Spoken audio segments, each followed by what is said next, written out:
Menurut aku nikah itu komitmen sih, say.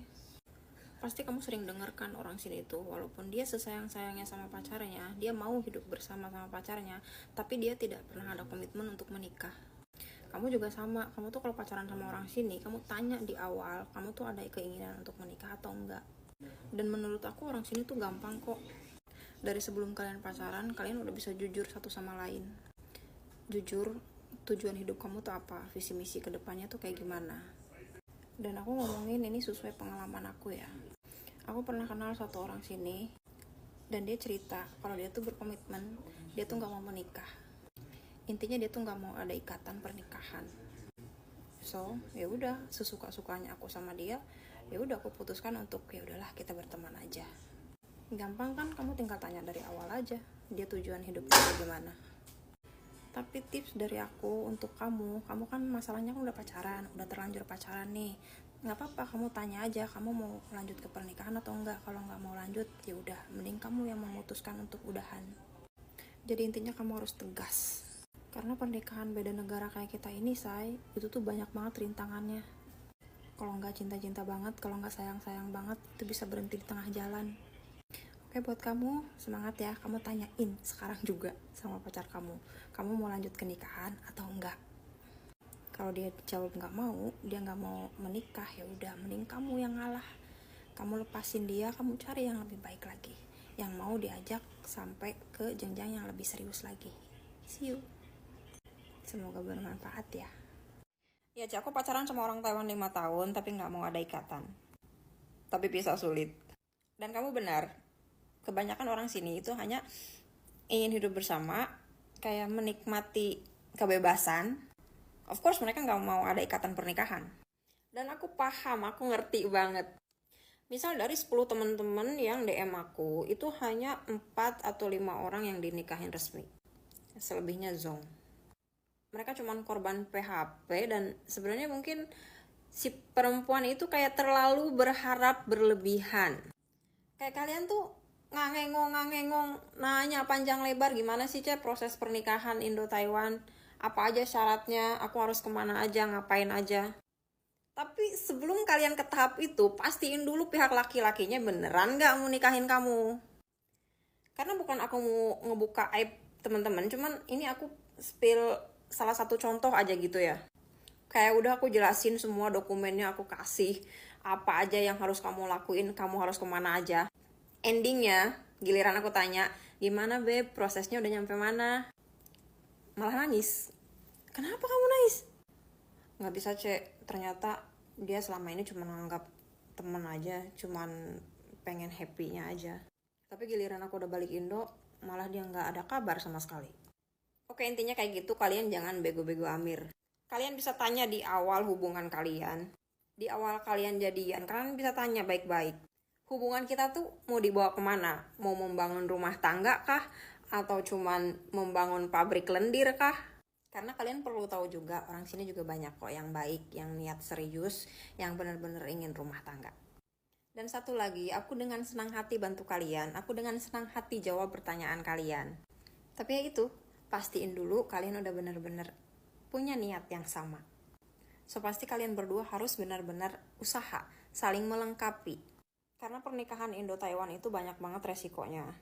Jadi kalau nggak cinta-cinta banget, kalau kalian nggak punya niat yang sama, itu banyak banget yang gagal di tengah jalan.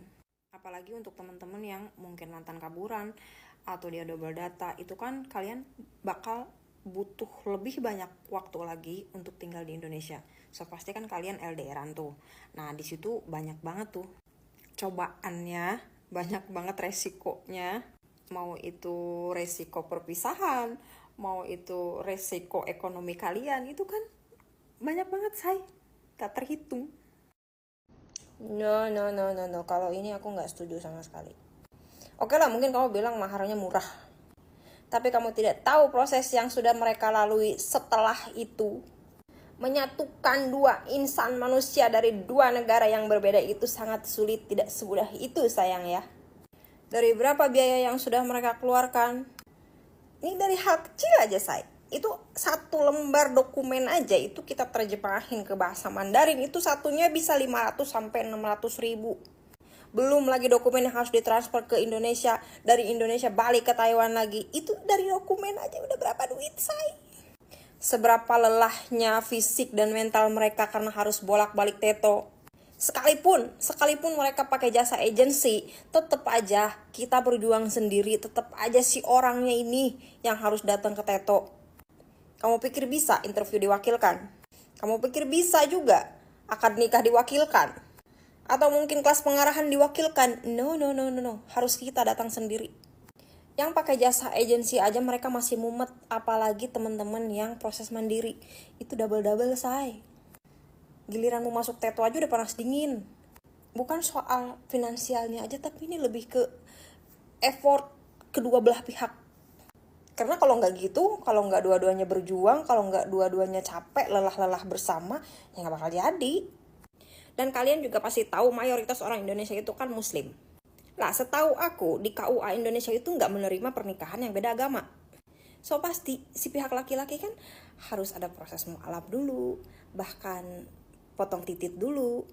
Nggak bisa sembarangan masuk Islam udah syahadat beres, nggak semudah itu.